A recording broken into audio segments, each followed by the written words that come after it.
Welcome back to the 54th episode of Become a Bat. I'm your host, Tom. And I'm Mike. And we got another Joker story today and a very milky story, I would say. All right, so any updates on anything before we get into it? Well, did we talk about last time how Cape Crusader got picked up for distribution and it's for sure happening now? And there's even been like some leaked images of Batman. We didn't talk about the leaked image. Yeah, I did send it to you. I don't think you replied. I think you were just like too busy sleeping. Probably, but it's very blurry and hard to see. But it's at least proof that the show is being worked on.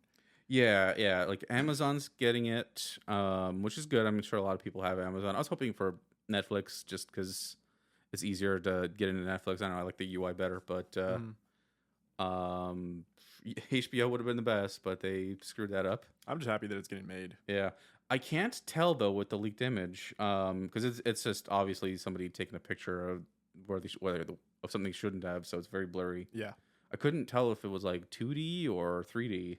I can't either, but it looks 2D to me. I don't think they would go with 3D animation. It looks 2D, but a lot of 3D animation, like Spider-Verse, yeah, they're 3D, but they're made to look like they're 2D. Like even like Dragon Ball Z Fighter Z. Yeah, So a lot of like 3D is just like. I think it's gonna be 2D because it's supposed to be like Batman the Animated Series, but I think it's gonna be digitally animated, so it'll kind of feel different still. Yeah. I don't think they've done hand drawn. The last thing I think was hand drawn animation that I'm aware of was Venture Brothers. Oh, yeah, which is why it took so long for them to make that show. Yeah. Yeah. So in the lead up to Zelda Tears of the Kingdom, I didn't want to start up any other big new games, but I did pull up Arkham Asylum and installed that on my Steam Deck. Oh man, I tried a few months back and I couldn't for whatever reason, it just wouldn't boot up. Mm-hmm. But I figured out you got to install this version of Proton called Glorious Egg Roll. Weird.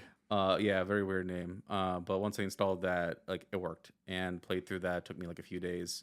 I definitely want to replay through Asylum and City. I've been meaning to replay through them, but I have to get them on PS3 because I don't think there's a PS4. There is. Yeah. All right, then I'm gonna buy it on PS4. It's actually I think on sale for they did it's called Return to Arkham. Oh yeah. That's the 2-pack. Yeah. I think it's Don't tell me it's on sale. I think it's literally on sale right now for $6. Damn it.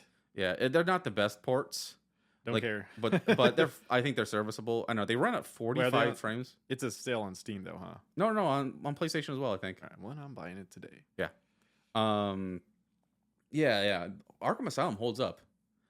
They both do, in my opinion. They're both really good games. It's been a long time since I played any of them. The combat's really satisfying. I really like the combat. Mm-hmm. I know a lot of people think that the Spider-Man, the PS4 Spider-Man game was kind of the successor, but I do feel that the combat was better in the Batman games. It's way better. They're much better games. Yeah, it's something about I don't care too much for having the web slinging incorporated within the combat. It's you can kind of do that in Batman too. You can use their little grappling hook to pull them to you and then just you clothesline them. But it's easier to pull off. Yeah, I mean, Spider-Man's more centered around that. Yeah. Which it's not as satisfying as it is in the Batman games. Batman definitely does a really good job making you feel like Batman in combat. I love those games. Yeah, it's way more tactile, I'd say. Mm-hmm. And then I did start up Arkham City. But I beat Asylum literally the night before Zelda came out, so yeah, played maybe 2 hours of City, and then it's all been Zelda in my whatever small free time I've had. Zelda's gonna take over my life here as soon as I get back from vacation. Yeah, you're gonna love it. I already know I am. I'm dreading playing it because I know I'm gonna love it so much. Mm-hmm. All right. Anything else before we get into the stories today? We could talk about the Flash movie, but I think we should wait to talk about it till it actually comes out. Yeah, there's gonna be a lot of Batman stuff in there that they haven't released yet, little Easter eggs and stuff. Yeah, and I don't know when I'll even get to seeing the Flash movie, so if I'll even see it in theaters. I haven't. The next movie I even have planned to see in theaters, is going to be Shin Kamen Rider. Oh yeah, same. Yeah. I guess, and then maybe Evil Dead. We'll see. Yeah, I think that's out of theaters. I don't know. It's still in there. Oh, okay. Just I know came it's out a couple hitting weeks up ago. digital soon. Things happen so quickly nowadays with I know. all that, especially now like Warner Brothers when they like know like the movie's a bomb, they'll like just shadow drop it onto digital services like they did with Shazam. Yep. All right, so let's get into Batman number 16. All right. I'll take the reins on this one. All right. This is Batman number 16, story number 1, The Joker Reforms. This is from May 1943, art by Bob Kane, Jerry Robinson, and George Russos, written by Don Cameron. I love this cover.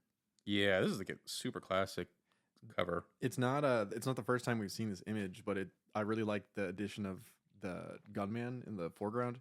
Yeah. It's a blue cover. It's a two-tone blue cover. The wall is behind Batman and Robin is like a lighter blue, and the ground is like a dark blue. And they're cast in a spotlight, like a helicopter spotlight, and they're throwing their capes, or at least Batman's like throwing his cape across himself, like Dracula, and Robin's sort of like, shielding his face from the light. And in the foreground, we have a thug or a cop pointing a flashlight at them and then holding a gun on them. I think it's supposed to be a thug because I don't really see any like cops wearing like a fedora like that. It's not really. Yeah, it's probably a thug.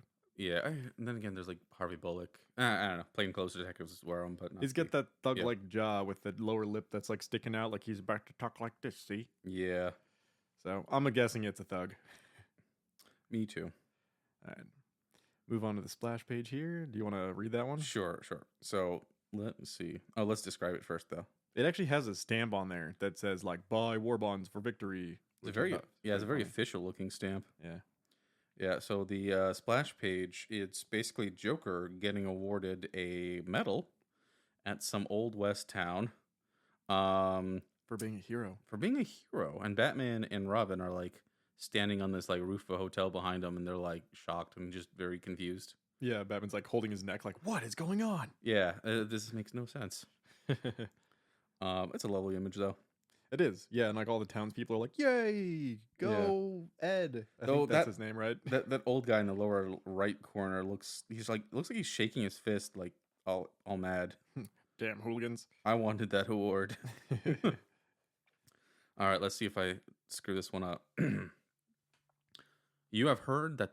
Yep, there we go. All right. You have heard that the savage leopard cannot change his spots, nor the carrion-eating vulture become a gentle dove. But as you turn the pages of this story, you may begin to have your doubts.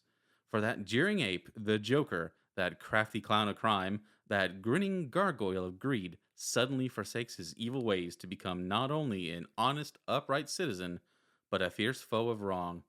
Doers as well. Oh. Oops. That looks like a period. Yeah. Read on and share the thrilling, spine-chilling adventures of those sensational crime crushers, Batman and Robin, as they battle through the pitfalls of peril and mazes of mystery when the Joker reforms. I like how they compare the Joker to a vulture and a leopard. Yeah. Yeah, that's good. Leopard changing its spots. Yep. All right. Flip over here to my little pages. All right, so the town of Far Corners, which is a great name for a town that's in the far corner of Gotham City. It is. It's a little western town. It looks like it hasn't been updated in a long time. Everybody there has sort of like redneck speak for some reason. It's real quick. In the first panel, it says it's deep in the wilds of the Ozark Mountains. It's in the Ozarks? Yeah, so I guess that does... Where are the Ozarks? Like upper Midwest? I'm not good at geography. But that definitely is trying to pin where Gotham might be. Yeah, I mean, it didn't seem like it was that far away from the city, so... Yeah. Anyways, sleepy little town. You know what? It's got to be far away, though. Because they don't know who the Joker is. How the hell would Batman figure out... If it's that far away from Gotham, how would Batman get there and know that that's where Joker is? I mean, he's always going on vacation and figuring things out. And yeah. In a few issues, like in next episode, spoilers, like crime happens and Batman and Robin are just randomly fishing. I know. They're just always there when it happens. Yeah. Anyways, so we're in this sleepy little town of Far Corners. A man shows up, a stranger to the town, and he asks for the chief of police. The old man that he asks directs him to the constable, Jeb Johnson. When he arrives at the constable's place, the constable's busy playing cards, and then he interrupts the card game by dumping a whole bunch of like rare jewels, diamonds, and money onto the table, startling Jeb Johnson. That's a good name. Yep. Then he reveals that he found all the jewels wrapped up in a newspaper, which he presents to him, which the newspaper... Hang on, my microphone keeps swiveling around for some dumb reason. The newspaper says right on the front page, Joker flees with stolen gems after battle with Batman. There's try the tighten it up. There it goes. Okay. Then, after revealing that he found the jewels, he says that he found them near a crashed and burned plane a few miles away, but he's never heard of Joker or Batman, so he figures it was a matter for the police. And then he introduces himself as Ed Smith. But he's clearly the Joker. Like, it does this really dramatic, fun close-up on his face after he says that he doesn't know who the Joker or Batman is, and he looks so sinister right there. Like, he's just so full of shit. Yeah. Love it. Like, I got no idea who this Joker guy is. Yep. It's like the I think you should leave. Like, we're all trying to find the guy who did this. Yep. Then we are treated to a flashback of Batman and Robin battling Joker and his thugs in front of a jewelry store. Batman and Robin do their normal thing and punch and kick the thugs into oblivion, but then Joker manages to escape with them at the last minute. They get into a plane and fly off into the mountains, trying to get away from Batman. But the engine starts to sputter out, and everybody is forced to flee. The three men jump out of the airplane with parachutes, and Joker decides that he's going to try to land the plane with no engines. But That's so funny. I mean, that's what you're supposed to do when you're a pilot. You're not supposed to just jump out and let it explode. Yeah. Oh, actually, that's very timely. Yeah. Just like this week, there was a sentencing for a YouTuber. I don't know his name. I never heard of him before this. Mm-hmm. He crashed a plane intentionally, in a a sponsorship deal to try to get like views or like Okay. a sponsorship or whatever. Yeah, he like jumped out. He like faked like, oh, it's got no power, and he faked it, and he like jumped out the plane. And then he hid the evidence after. Wow. Yeah, so the judge gave him 20 years. That's what you get. Like yeah. they wouldn't figure that out. Come on. Right? He's super lucky that like nobody died. Seriously. Wow. Yep. Yeah, so that's why Joker stayed in the plane. Anyways, so the plane crashes. Joker's not able to land it properly, and he's flung from the plane and somehow survives. But he wakes up with amnesia. He crawls up the side of the mountain and sees the plane wreckage, and then he finds the valise, which I never knew that like a small handbag was called the valise. But he finds the valise full of all the jewels and the newspaper article, or the newspaper itself, explaining that the Joker stole them. Then he makes some kind of funny comment, which is like the first hint that he's out of it, about how whoever stole it must have been burned to death making his getaway, and that this is just proof that crime doesn't pay. Yeah. I like how they draw it so he like carries himself a little differently. He does. He's like more proper, and also like all of his lipstick is missing. Yeah, well, that's inconsistent. That's always an inconsistency with these comics. But anyway. the whole time that he's like Mr. Good Guy Joker, no lipstick. Oh, huh. Yeah. Well, no, because they don't have the lipstick. Well, I mean, that's true. That part is true, but he doesn't have his lipstick like right in the panels before he loses his memory. Yeah, he's got him in a couple spots in this issue, but for the most part, when he's like being Mr. Good Guy, Yeah, no lipstick. Like they're trying to make him look more normal. So, anyways, he heads to the town and takes the jewels with him. And then we cut to Bruce Wayne and Dick Grayson hanging out in Wayne Manor, trying to figure out what happened to the Joker. Looks like they had picked up a piece of paper at the scene of the crime, some kind of clue that leads to where the Joker might be hiding. And it says on it, I can't remember exactly what it says on it, but it says like Joker swag or something like that. But it's like it's real obvious what it's supposed to mean, but they're like, we're stumped. We can't quite figure it out. And then finally they figure it out, or at least they think they figured it out. So they suit up as Batman and Robin, and they get in the Batplane, and they head towards the outskirts of Gotham City. Then we cut back to Joker's thugs, who parachuted out of the plane. The three thugs are heading towards far corners, right? Where Joker is right now with his amnesia. right. They get there, and they see that there's like a party or a parade going on with a big banner that says, "Welcome, our hero," just like on that splash page. And then they hear the sheriff or whatever he is, I forget what he is again, the constable, Something like that. talking about how great this person is and how they've saved their town and they're going to put him on the front page of the newspaper and all this stuff. And then they're like, interesting. Wonder where the Joker is. Maybe somebody found the money that the Joker, like maybe he died in the plane crash or something and someone else found the money and now these guys have it. And then all of a sudden the Joker walks up on stage. Yeah. And they're like, holy crap, have I gone crazy? It's the Joker. But he's acting all different. He's acting nice, and he's just sort of like jovially laughing and talking about how honesty is the best policy. And then these guys, like one of the guys pulls a gun on him like he's going to shoot him. And then the other guy's like, no, no, don't do that. We're going to go stay in the hotel and wait till everything cools down. Because the Joker is a smart guy, and like he's definitely scheming. Like he's not an idiot. He's got something planned here. Yeah, yeah. It would make sense that they're like, okay, he's got a plan here. Like, Yeah. he's always like 2 steps ahead. Mm-hmm. Then Batman and Robin show up at the town, and they walk by some little kid reading a Batman and Robin comic book. I always love that. They're doing that a lot recently. Yeah, and they'll do it next episode too. Mm-hmm. Then they get into town and they meet up with the constable, who is surprised to see them and offers to throw them another party in their honor just for being there. Batman and Robin, as they're talking with the constable, find out that a man showed up with all the jewels, and then the constable takes them to his house to meet said man. I think he goes by the name Ed, what is it? Ed Smith. Such a generic sounding name. Yeah. So he's like, come with me to my place and meet Ed Smith. So they're like, okay. And they follow him to his place, and they get there. And as soon as Ed Smith turns around to shake Batman's hand, it's the Joker. Whoa. And they also are thrown for a loop because they don't expect to meet the Joker there, let alone have the Joker acting this way and not recognizing them as Batman and Robin. I think if this was I think in the story, if it was Joker and he was like deliberately acting like, amnesiac, he would have used an alias like Joker or Right. something really obvious. Obvious, yeah. So this is how you know, like, I think, like, yeah, this is how you know he's like truly doesn't know who he is. Do you think Ed Smith is supposed to be the Joker's real name at this point, and like the amnesia made him revert to like who he was before he was the Joker or something? Where would that name come from otherwise? I don't know. I think it was probably a situation where just the first two names that he saw. Yeah, maybe. Yeah. I was wondering about that. It doesn't really explain it at all. Like, Smith is so generic that like you're almost wondering why they didn't go the extra mile and just call him John Smith. Right. Anyways, Batman, Joker, and Robin and the constable kind of like talk things out, and they look at the gems, and then Batman starts to realize that maybe there is something wrong with the Joker and he's not himself, or maybe he's pulling one over on them. So he tells Robin to chill, and they go off for the night and let the Joker kind of do his thing and decide to keep an eye on him in hopes that they can foil or figure out what his plan is and then foil it.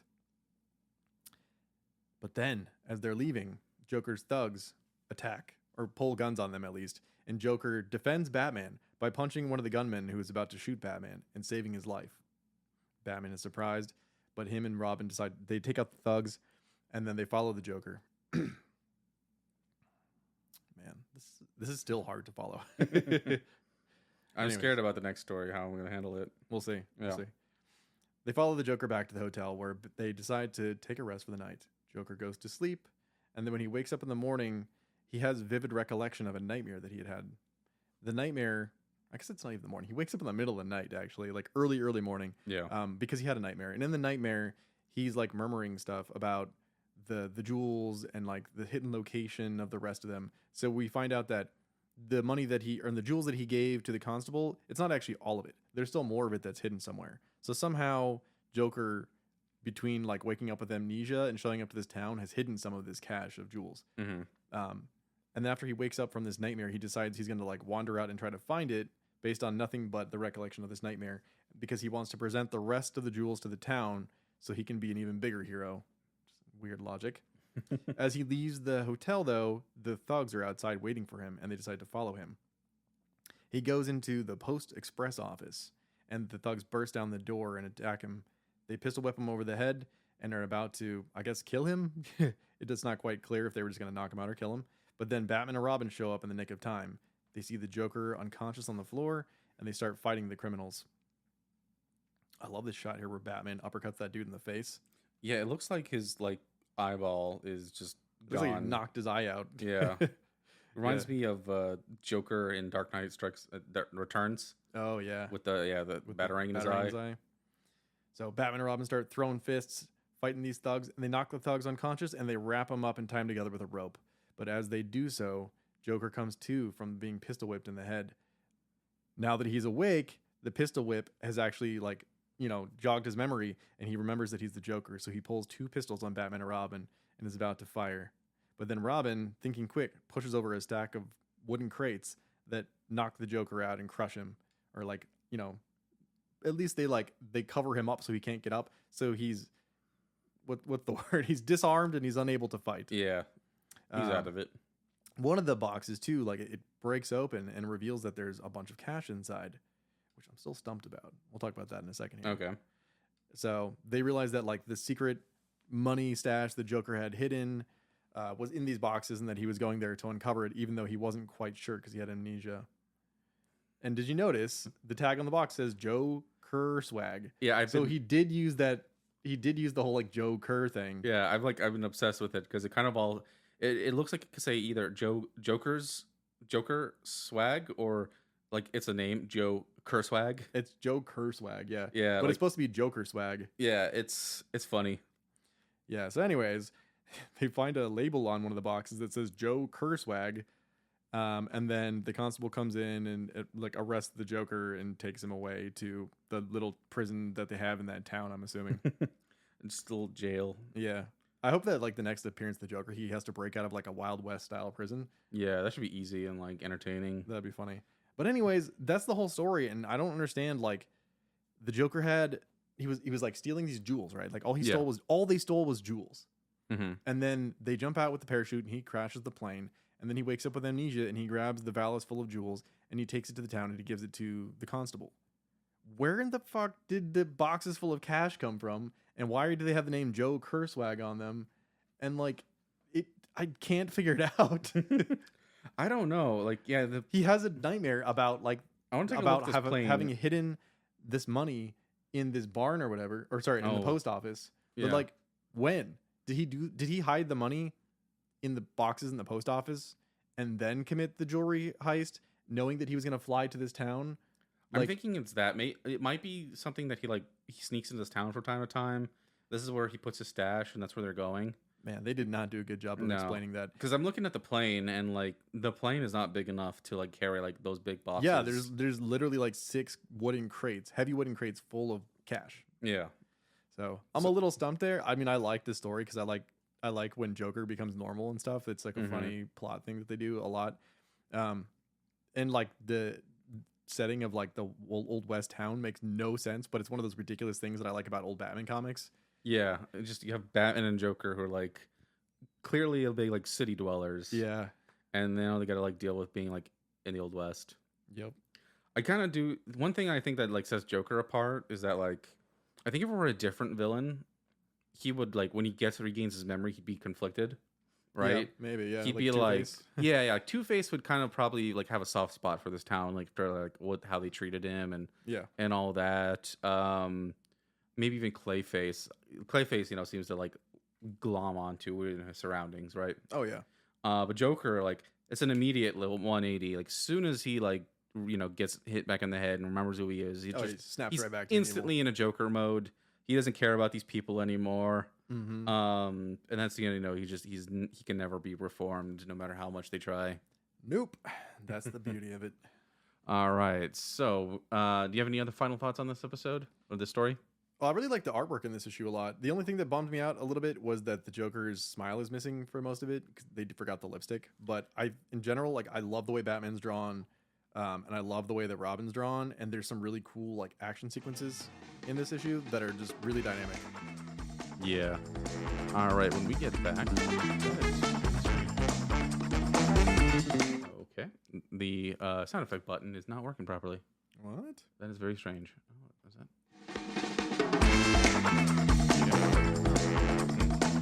Well, I'll figure that out later.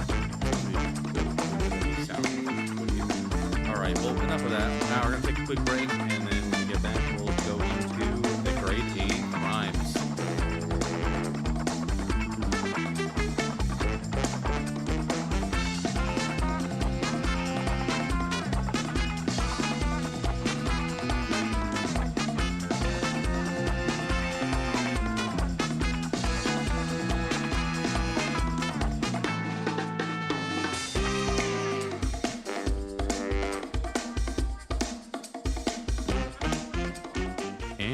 Are back to the grade A crimes. This is, let's see, let me pull up to it. So this is Batman number 16, story number 2, The Grade A Crimes. It was art by Jack and Ray Burnley, written by Ruth Lyons Kaufman. That's not a name I'd like heard before. That's a first. Yeah, so there wasn't much about her. I tried like looking on Wikipedia, tried googling her name. All I could find is a Reddit post that pulls like a transcript from some book. I don't even know what book it is. So terrible at annotating on my part. But it just mentions her briefly. Her name is Ruth Lyons Kaufman, and then let's see. She goes by Bunny Lyons. She went by Bunny Lyons, so I probably should look more into Bunny Lyons. But she like did maybe like 2 or 3 issues of Batman or comics in general, and just kind of quit the whole like medium, saying it was like garbage. Interesting. Yeah, yeah. So that is Bunny Ruth Lyons. Okay, so I'll describe the splash page and you want to read the blurb. Mm-hmm. So the splash page in this one is they're all standing in front of a giant milk bottle. The milk bottle is filled with jewelry and jewels in general. Robin is descending from down above, and Batman is assaulting a milkman with a milk jug. And there's another milkman behind that milkman, and he's running up with like 2 milk bottles in his hands, almost like nunchucks or clubs or something like that. Yeah, like Billy Clubs, like he's gonna whack Batman over the head with them. Yeah, like he'd probably get Batman, but Robin's gonna be the one like descending upon him, probably like aiming for him. Mm-hmm. All right, take care of this one. I gotta say, I love the way Batman looks in this splash page here Mm-hmm. because his face is obscured by shadow. You Yeah. just see his eyeball. Looks great. All right. Robbery and violence run rampant as a new baffling crime wave sweeps over Gotham City. An evil brew concocted in the fertile brain of an ingenious criminal. Unsuspected, unknown, he walks among his victims, while his hirelings obey his commands and escape before the very eyes of the puzzled police. Even the agile wits of Batman and Robin, the Boy Wonder, are put to a severe test when they try to solve the mystery of the Grade A crimes. All right. So yeah, I read this like a week ago, so it's still coming back to me. But basically, it starts off like kind of like a normal Batman, like almost an older one, right? Like it's got a different feel to it.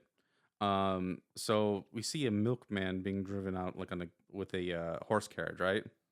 Which wow, very very different time. Mm-hmm. And it's passing by what appears to be just like a hotel or just a building. And then a masked man, like like a robed masked man, like kind of like sneaks away. And then we hear like a getaway car. And then the next morning, there's a newspaper talking about a daring early bird robbery. Van Oorn jewels stolen. The servant shot in the back. So presumably, it's the guy in the coat, like the hood, right? Mm-hmm. Also, did you notice what the newspaper is?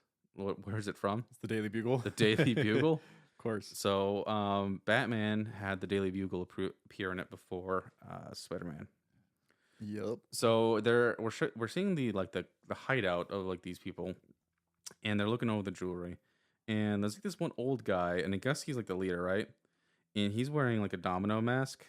And it's so different from other Batman stuff. He reminds me of like one of the villains from the Grant Morrison run on Batman. Like, yeah, I can't think of the guy's name, but it's got that like cult feel to it. it does. Yeah, Yeah. really- I like it a lot. He looks cool, Yeah, and I love the masked men too. They look like the monk or something. yeah. It's like a combination of the monk and like the Grant Morrison stuff. Yeah. Like there's like a secret society brewing, right? Yep. It's not just like regular mobsters. The milkman. More or less, yeah. So we see like a crime wave occurring, and it's kind of like it takes like the same pattern, right? And there's like a milkman with a horse carriage like drives by, and then like somebody gets their jewels robbed, and somebody gets shot. Mm-hmm. So Bruce and Dick are just like walking by, and they just gotta have like a gala or something. Let's see. As on one night leaves the lavish Morgan mansion with his young ward Dick Grayson, and they're like talking, right? And then they hear a crack, and there's gunshots, and they're like, "Well, that's kind of weird." So they run up and they see like one of the masked, like hooded men. They kind of look like KKK guys, but like in black, like Yeah, like that garbs. weird purpley black color. Yeah, like there's a whole bunch of them. So like they get in a fight. They also look like executioners, Yeah, like guillotine executioners. they're creepy. So as they get in a fight, the guys get away, and Batman and Robin are like chasing, and then they like see the milkman, and they ask him, "Hey, like, did you spot anything weird?" Like, and the guy's like, "No, No, I'm good. haven't seen anything." And Batman's like, "Oh, dang." So they go investigate the crime scene, and they find guy dead, and Batman kind of like realizes, okay, so it's definitely those like early bird murderers. And then Batman grabs a white button from like a coat, and he's like, with like a piece of white fabric attached to it, and he's like, "Oh, that's kind of weird." I feel like you would have figured it out like right then and there. Yeah. So Batman and Robin wake up the next morning. They're having breakfast. Dick is drinking milk, and then Batman's like, "Milk. That's exactly it." He's like, "It's kind of weird, 4 a.m. There's a milkman." I think a lot of this is probably lost on us too, like generations removed from like the occupation of the milkman existing. Yeah. Like this would probably like make a little bit more sense.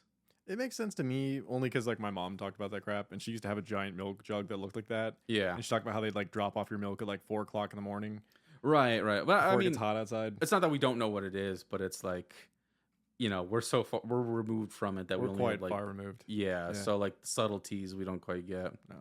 So, anyways, Bruce, There's a couple things I really like in this page. go for it. One, I like the whole like first 3-4 panels where they walk into this guy's room and he's dead on the floor and they're like crouching over his corpse looking for clues. That's like pretty dark stuff that hasn't, I don't think that's really happened. Like we've had people die in Batman, Yeah. but like him crouching over a dead body with Robin and then like finding clues, that's kind of cool and different from what we've seen so far. Yeah. It doesn't feel like something like in a Joker story yet, like No. right now, like in this era. And then like the cool little like close up on the ripped piece of fabric with the button on it to highlight the fact that it is a clue and there's something weird about it. Yeah. It's like they're trying to get you, the reader, to figure it out before Batman does, which you totally would. Yeah. It's really obvious. And then I also like how when Batman figures out it's the milkman or whatever, he like bangs his fist on the table and it sends a glass of milk flying into Dick's face. All right. So Bruce and Dick are doing some like science experiments. He's got like a beaker full of some liquid. What was he doing exactly? I was just gonna say this panel right here where he's holding up the test tube Yeah. and like talking about what he's doing makes no sense. It's just like the whole like cash and the boxes thing with the previous story. Because read what he says. Read what he says. All right. It's all clear now. Those crimes always occur after a party. That means someone at each party is inside the man. An inside man gets the layout and steals the keys. How did you figure that out from putting stuff into a test tube? I want to know. My only guess is that it's an unrelated thing, right? They had this like science experiment scheduled, and they're like, "All right, we'll do the science experiment, and then we'll talk about the crime, while we're doing it, right?" I guess. Like, so he's like, because maybe what he's doing is like very manual, like he's just boiling some chemical, right? So while you're waiting for it to like heat up, get to the right temperature before you can like run this test, he's thinking about the milkman and how it like relates. You're probably right, but it just feels like a weird conclusion. But in like the language of storytelling, yeah, you're expected, okay, you see what he's doing on screen and that has to relate exactly to what he's doing right now. But it doesn't at all. Right. Yeah. So there's no forensics being done here. No. So they get in the bat plane and they're like scaling like a vine wall. Because they're going to the palatial mansion of the next target. It's some high society party. Yeah. So they're scoping the place out, and they go to one of the rooms where like a bunch of people are just like knocked out. And then one of the cloaked figures walks in, and that looks so good. There's a couple panels in here that look beautiful, like the one of the bat plane flying over the city. The one of them scaling the wall, and then the one of the two figures outside on the balcony talking about the party, and then Batman and Robin are silhouetted in the background, like off to the corner. Gorgeous. Yeah. Yeah. All right, so they have another fight, and Robin is just like at the conclusion of the fight, Robin is like, do you notice that, by the way? Well, let me see. Yeah. It's so good. It looks great. So Robin is like, he's about to jump and be like, he's about to jump, and then Batman like stops him from jumping. And then decides to just observe, right? And they see that the getaway, like the milkman is the getaway driver. right under their nose. Mm-hmm. So, anyways, they follow the milkman to this barn, and the barn's got cows, and this is where they're milking things, and then they attack the milk. They have a fight with the milkman. I love this like little contraption where they're like using these hoses to like siphon and like sort out the jewelry and milk these milk bottle things. I also wish that was better explained because it seems like a Yeah. clever idea, but like how? Yeah, there's a lot where like you could I'm sure you guys can hear me like struggling with like talking about this story. There's a lot of weird logical jumps in these stories. There is, yeah. Like a secret society, a barn, milkman. Anyways, like the leader of the gang, who's not a milkman, he's just like a guy in a suit with a domino mask that I was talking about earlier. He comes in, they have a big fight, and then Batman's actually like grabbing his foot as he like jumps, but the guy like jumps and he like pulls a lever, and then basically the washing system, like sprinkler system, like sprays on everybody. So they're having like this fight while like everyone's getting like really wet. Robin's even like drowning somebody in milk, which is very weird. But basically they overwhelm Batman and Robin. They tie him up, and they're setting I think it looks like a boiler to explode. Yeah. So they're setting a boiler to explode. The classic Batman and Robin, like, all right, we'll set something up to blow up or kill them while we escape. It doesn't happen though. Batman and Robin do escape, and then they take out the milkman and they fly home, and they give Gordon the jewelry, and the end. Yep. Pretty straightforward. Yeah. I gotta say, the mystery didn't last for very long in this one. No. It literally, like, the only moment you have to think about who the killer is like that split second where they show you the piece of fabric with the button, and then boom, like the next page they're revealing that it's the milkman already. Yeah. It's pretty obvious. This, you know how they say, like, whenever a new movie gets remade, they're like, why are they remaking this classic? Yeah. Like, why aren't they remaking, old bad stuff? Right. This is the bones of something that could be easily remade into a good story. Yeah, it has a lot of potential, but they kind of like spoil it all too fast. But the artwork in this one, man. The art is gorgeous. Batman looks fucking buff in a couple of these panels. Mm-hmm. Like, let me see if I can pull up. Oh, yeah, the one where he's like tackling the hooded guy. I don't know what you would really even call these guys, but he tackles the cloaked marauder. That's what they call him. And he like uppercuts the dude in the face. He's drawn more like Superman there. Like, he's so buff. It's ridiculous, but it looks really cool. And then they get this really cool shot of Batman throwing his cape over his mouth, and he's all like angry looking, and they actually draw the eyebrows on. Like, that's like one of the first times that we see his eyebrows drawn on and his nose highlighted, and he looks like that Carmine Infantino Batman right there. Yeah. That's awesome. One they do with so much, and it's good every time. And they're getting really into like drawing the shadows of his ears and his cowl on the wall. They do it like 3 times in this issue. They did like 2 times in the last issue. Like, those cool gothic elements are starting to come into play. Yeah. All right. You have any final thoughts on this one? It was fun, but like I was really thinking it was going to be more of a whodunit, or like that they were going to try to make it a mystery, but they didn't really try at all. Yeah, there wasn't much to it. But I think we're going to have a much more entertaining story 2 next episode on Become a Bat number 55. Thank you so much for listening. I'm Tom. And I'm Mike. And that's it. Good night, everybody. Later.